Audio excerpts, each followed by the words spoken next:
एक बार की बात है, गौतम बुद्ध के शिविर में उनके शिष्य गुरु जी का प्रवचन सुनने के लिए उनका इंतज़ार कर रहे थे। जब गौतम बुद्ध शिविर में आए तो उनके हाथ में एक रस्सी थी। रस्सी को देखकर सभी शिष्य सोचने लगे कि आज गुरु जी इस रस्सी के साथ क्या करने वाले हैं। बुद्ध जी उस रस्सी को लेकर अपने स्थान पर बैठ गए और उन्होंने उस रस्सी में एक के बाद एक करके 3 गांठें लगा दी और शिष्यों से पूछा, क्या ये वही रस्सी है जिसे मैं लेकर आया था?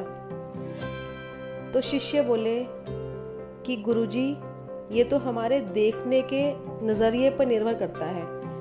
कुछ शिष्य बोले कि गुरुजी, ये तो वही रस्सी है। लेकिन कुछ शिष्य बोले कि गुरुजी, अब ये बदल गई है क्योंकि इसमें गांठें लग गई हैं। और कुछ शिष्य बोले कि गुरुजी, रस्सी में गांठें लग गई हैं इसलिए बदली हुई है, लेकिन इसका मूल स्वरूप वही है।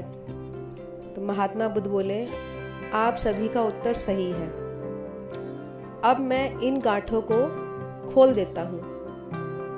ऐसा कहकर गुरुजी रस्सी के दोनों सिरों को खींचने लगे और शिष्यों से पूछने लगे कि ऐसा करने से गांठें खुल जाएंगी ना? सभी शिष्यों ने एक साथ कहा कि नहीं गुरुजी, ऐसा करने से तो गांठें और ज़्यादा कस जाएंगी, इन्हें खोलना और मुश्किल हो जाएगा। तो बुद्ध जी ने शिष्यों से पूछा कि फिर गांठें खोलने के लिए क्या करना होगा? तो शिष्य बोले, गांठें खोलने के लिए हमें उन गांठों को देखना होगा कि ये गांठें किस प्रकार से लगी हैं। जब ये समझ में आ जाएगा कि गांठें किस प्रकार से लगी हैं तो उन्हें खोलना भी उतना ही आसान होगा। अपने शिष्यों के जवाब से महात्मा बुद्ध संतुष्ट हुए और उन्होंने कहा, बिल्कुल ठीक कहा आपने। ठीक इसी प्रकार से जब हम परेशानियों में घिरे रहते हैं और बिना कारण जाने ही उन परेशानियों का हल खोजने लगते हैं, जबकि हमें पहले उन समस्याओं के मूल को समझना चाहिए। जब समस्याओं की असली वजह समझ में आ जाएगी तो उन्हें सुलझाना और आसान हो जाएगा।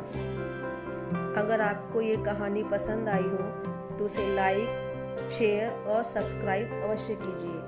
धन्यवाद।